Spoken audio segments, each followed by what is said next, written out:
Hello all, Darren here. Thank you for joining me. Lovely to have you. If you'd like to see more unexplained deaths and strange disappearances, subscribe and stay tuned for daily uploads. Now then, on to the video.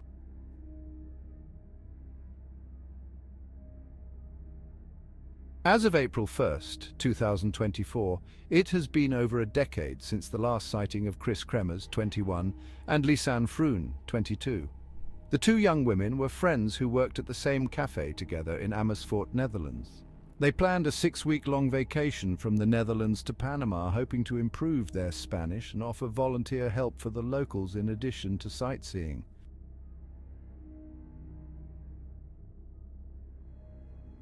After deciding to go for a hike one afternoon, Kris and Lisanne disappeared, having their belongings and select body parts turn up 10 weeks later.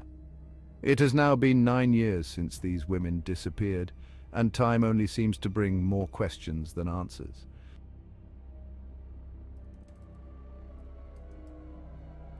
Kris and Lisanne had already been elsewhere in Panama for a couple weeks when they arrived in Boket. Boket is a small town situated in western Panama, surrounded by dense jungles, mountains and river valleys. The culture in Boket is lively, with frequent musical performances and a weekly arts market. With a population of approximately 20,000 people, about 1/5 being expats, mostly from North America, the town radiates a close-knit, small-town feel.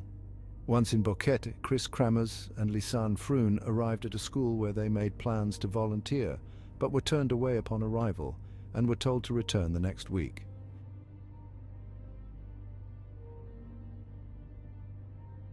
This change of plans freed their schedule, so new activities were planned, one of them being hiking the El Pianista Trail on April 1st. Though multiple locals say they witnessed the women leaving for their hike sometime after 1 p.m., the timestamps on Lisanne's camera placed the two at the trailhead at an estimated 11:08 a.m. Because Lisanne had never traveled further than Germany, documenting a trip this far on her new Canon PowerShot camera was important to her. She took many great photos highlighting their trip, the ones at the start of this specific hike being those of the path and of her and Kris.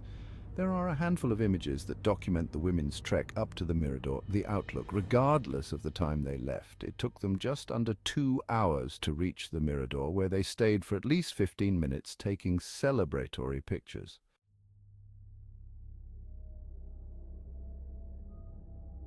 Between 1:54 p.m. and 4:39 p.m. something happened that caused the women to place an emergency call. The call was made from Kris's iPhone 4, and the caller dialed 112, the emergency services number in the European Union. Another one was placed shortly after from Lisanne's Samsung Galaxy at 4:51 p.m., also dialing 112. These calls failed to connect. When Kris and Lisanne failed to show up for an appointment they arranged with a local guide on the morning of April 2nd, he would alert their host family and authorities of their disappearance. Their families were called at around 6 p.m. and informed that the pair had not returned to their host family since the day before. Hans Kremers, Kris's father, recalls how he tried to get in contact with Kris on the 2nd. He sent a message asking how she was and asking for a message in return, but would never receive a response. Meanwhile, more emergency calls were being attempted from Kris and Lisanne's phones, starting at about 7 a.m. 112 is continuously called until 10:52 a.m. when 911, the Panamanian emergency services number, is finally dialed. No meaningful connection was ever made from either of their phones, though there was a brief moment where Lisanne's phone connected on the 2nd.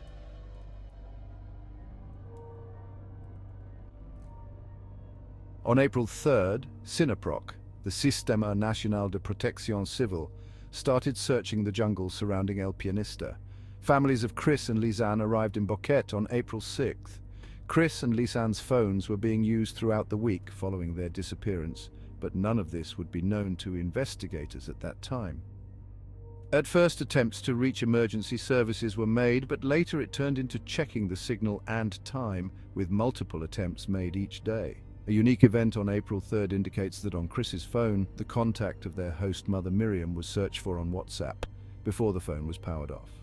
Lisanne's Samsung Galaxy died at 5 a.m. on April 4th, but activity on Kris's phone continued. The last time the PIN was entered on Kris's phone was April 5th. but periodic service and time checks were done on the phone until April 11th, when the iPhone 4 was powered off for the final time.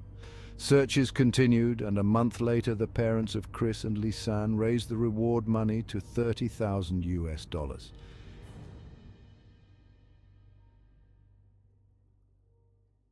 No trace of the women was found, and the investigation began to fizzle out until 10 weeks later, on June 11th, the backpack that Lisanne and Kris had been wearing was found. A woman from Alto Romero, a small community north of Boket, went to the nearby Culebra River to bathe and found the bag on the shore of the river. The bag was in fair condition, though still showed signs of wear and tear. Within this bag, the pair's bras, phones, sunglasses, and other personal items were found. This was when we would finally learn about the phone records and the attempts to call for help. Lisanne's Canon PowerShot was also found.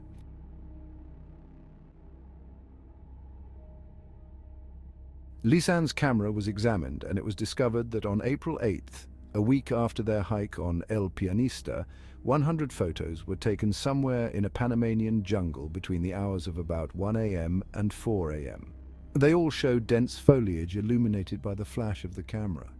It appears to be raining. Some photos showed debris like red plastic grocery bags attached to branches, or shredded parts of their map resting on large rocks. One photo shows the back of Kris's head. These photos are taken mostly by a stationary photographer, pivoting as if to take photos of their surroundings. You Needed Monster has stitched most of the night photos into a panorama, painting a picture of the location and how these photos were taken. Most of these images were taken at least 10 seconds apart from each other.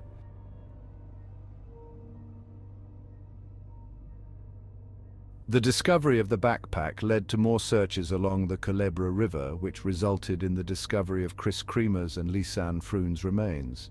Only small parts of their bodies were ever located. 2 bones belonging to Kris were the only ones ever found, her pelvis and a rib. Her pelvis was broken almost in half, and her bones contained high levels of phosphorus, which was not present in the soil surrounding the riverbed. A shattered foot still tied securely in its boot, a tibia, a femur, and 28 more bone fragments belonging to Lisanne were found as well. The remains of her leg showed Lisanne suffered from periostitis, a condition caused by the swelling of the connective tissue surrounding the bone caused by overexertion. From this, it can be determined that she was walking for long periods of time and distance before she passed away.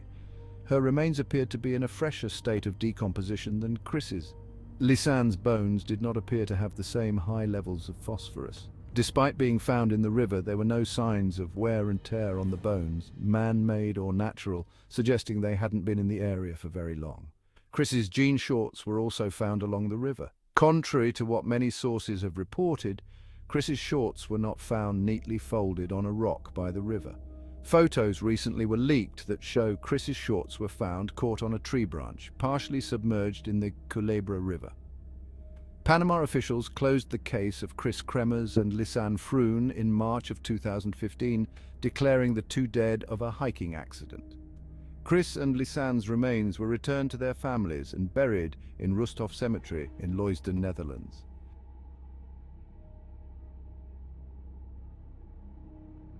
So what happened? While Kris and Lisanne were warned to turn back at the Mirador or bring a guide, it was a beautiful sunny day, and the women had made it to their destination quite quickly on their own.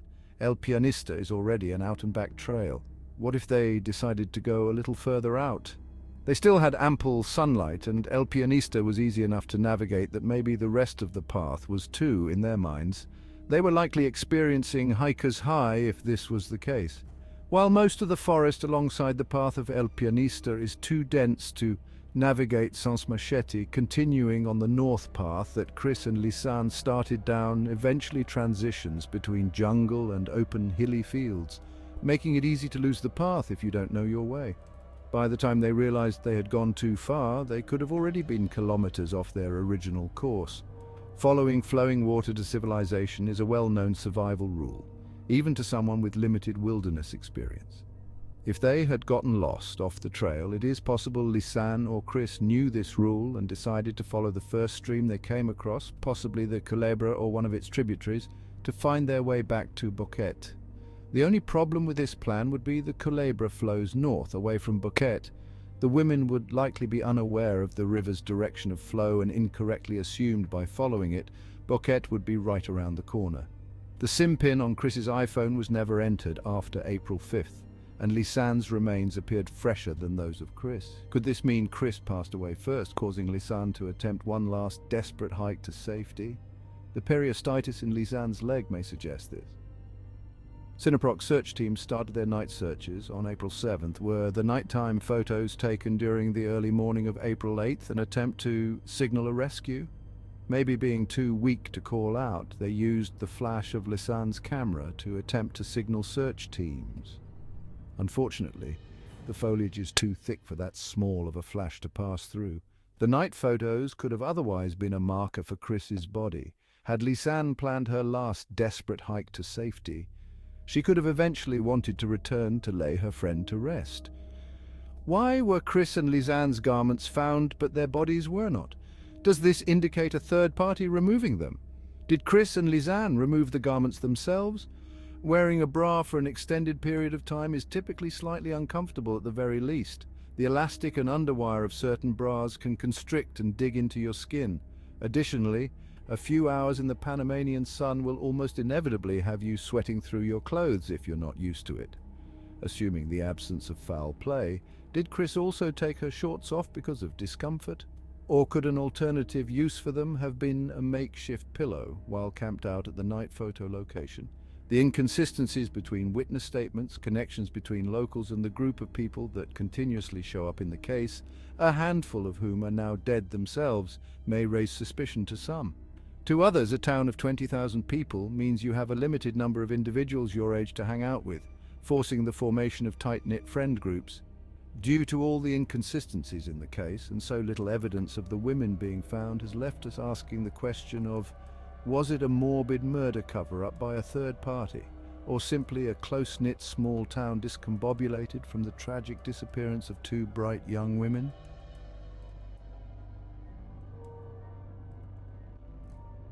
Being a young 20-something-year-old myself with a joy for traveling the world, this case is one I relate to especially. Through the lens of my experiences, my assumption of the fate of Kris and Lisanne leans towards the loss theory, but I can admit there are some odd circumstances surrounding the case. The connections between Kris and Lisanne and a specific group of locals who are often mentioned in other sources can be considered strange to some and can lead you down a rabbit hole if you dig far enough. As more fine-tuned details leak about this case, such as an attempt to reach Miriam or the state of Kris's shorts, the loss theory starts to overtake the foul play one.